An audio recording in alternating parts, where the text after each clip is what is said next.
Step back for a moment, not into fantasy, but into the documented rhythms of daily life in the 13th century. Across medieval Europe, from English villages recorded in manorial rolls to monastic bakeries preserving grain accounts, one truth appears again and again. Bread was not a side dish. It was the center of survival. A laborer in 1250 could consume well over a pound of bread a day, not occasionally daily. Field workers, masons, and blacksmiths relied on it the way modern society relies on electricity. And yet, despite this heavy dependence, historical records, from skeletal remains to tax logs and military performance, show populations that were physically capable, metabolically stable, and remarkably resilient under pressure. Now compare that to today. Bread is still everywhere, but the experience is completely different. Fatigue after meals, digestive discomfort, blood sugar spikes.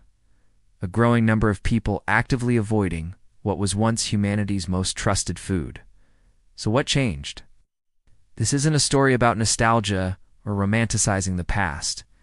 It's a forensic investigation. Somewhere between the medieval oven and the modern supermarket shelf, bread stopped behaving like a biological ally and started acting like a liability. The deeper you look, the clearer it becomes. This shift wasn't accidental. It was engineered, piece by piece, through changes in agriculture, processing, chemistry, and time itself. And once you understand what was lost, you start to see bread differently. Not as a simple carbohydrate, but as one of the most radically transformed foods in human history. Let's get into it. To understand why medieval bread sustained entire populations, you have to start with the grain itself. For thousands of years, farmers cultivated wheat varieties like einkorn and immer, ancient grains shaped by climate, soil, and natural selection rather than industrial demand. These grains were genetically simpler, with fewer chromosome sets, and they evolved alongside human digestion. They weren't optimized for size or uniformity. They were optimized for survival. By contrast, modern wheat is the result of aggressive breeding programs, particularly during the mid-20th century Green Revolution. Scientists engineered semi-dwarf varieties designed to produce higher yields and resist collapsing under heavy grain loads. The result was a plant that grows efficiently, but not necessarily nutritiously. This shift introduced what researchers now call the dilution effect. As wheat was bred to produce more starch-heavy grain, the concentration of essential minerals, iron, zinc, magnesium, declined. The grain became larger, but nutritionally thinner. Medieval bread wasn't just filling. It delivered dense micronutrients that supported immune function, muscle performance, and long-term endurance. Modern wheat, in many cases, delivers calories without that same biological depth. This is where the first break occurred, not in the kitchen, but in the DNA of the crop itself. Even if the grain looks similar on the surface, its internal chemistry tells a different story. Starch is made of two main components, amylose and amylopectin. In ancient grains, these existed in a balance that allowed for slow digestion. Energy was released steadily, keeping blood sugar stable over long periods, ideal for physical labor and survival conditions. Modern wheat, however, has been selectively bred to contain higher levels of amylopectin. This form of starch is highly branched and rapidly broken down by digestive enzymes. The result is a sharp spike in blood glucose almost immediately after consumption. This isn't theoretical. Glycemic index comparisons show the difference clearly.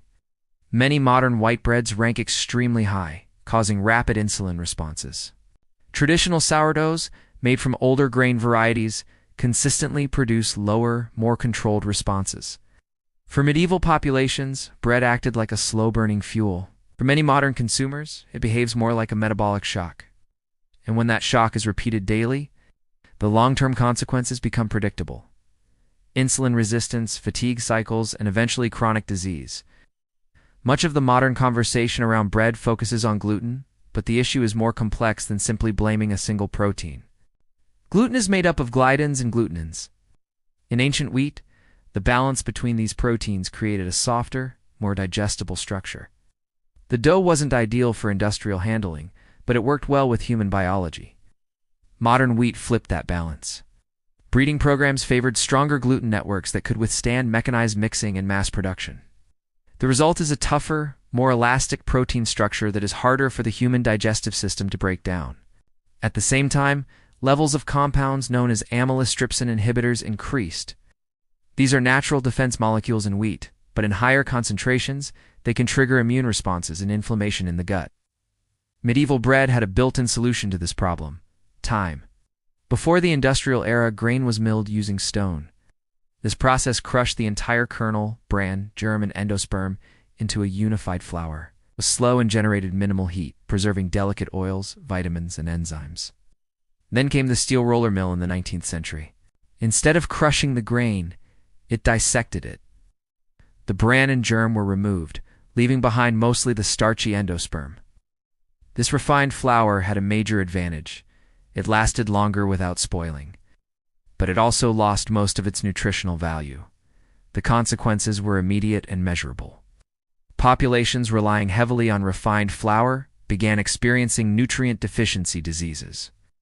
Governments responded by enriching flour with synthetic vitamins, attempting to replace what had been removed. But enrichment doesn't restore the full biological complexity of whole grain. It patches specific deficiencies while ignoring the broader system that made the original food effective.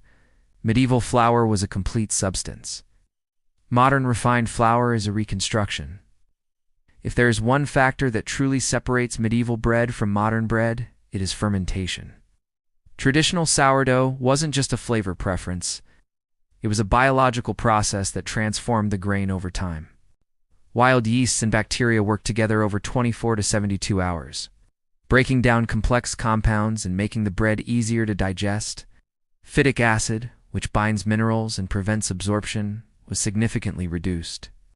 Gluten proteins were partially broken down into smaller, less reactive fragments. Nutrients became more accessible. This process effectively predigested the bread before it ever reached the human gut. Then, in the 20th century, speed replaced patience. Industrial baking methods reduced fermentation time to a fraction of what it once was.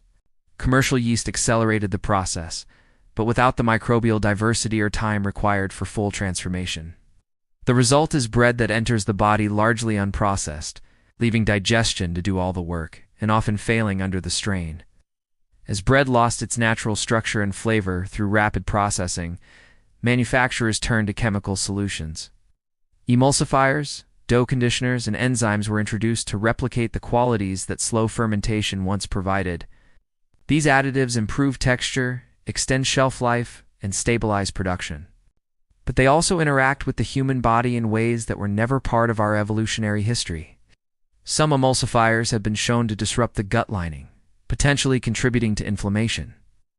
Processing aids, including certain enzymes, can alter protein structures in ways that confuse the immune system. The medieval baker needed for ingredients: grain, water, salt, and time. The modern loaf often requires far more, because the original biological processes have been stripped away. Bread in the Middle Ages wasn't uniform. It reflected local conditions, crop diversity, and practical necessity.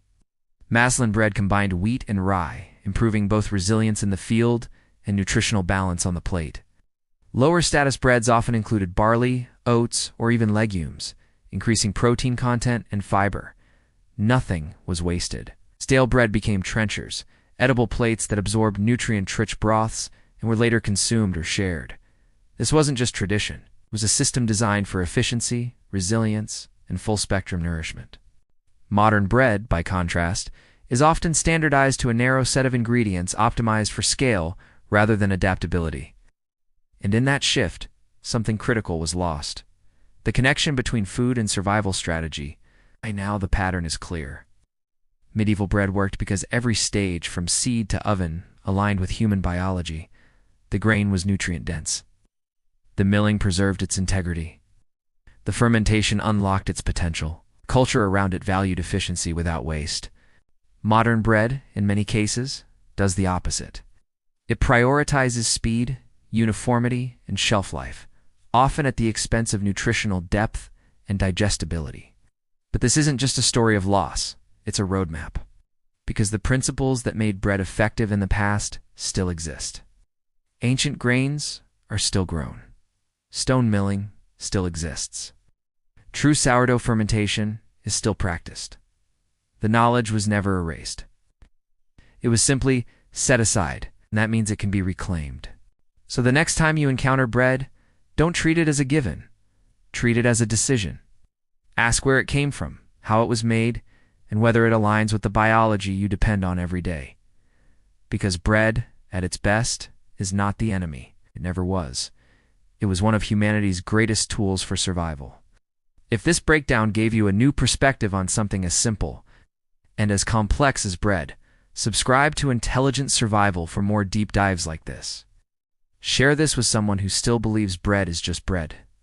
And until the next one, stay sharp, stay informed, and never overlook the survival systems hidden in everyday life.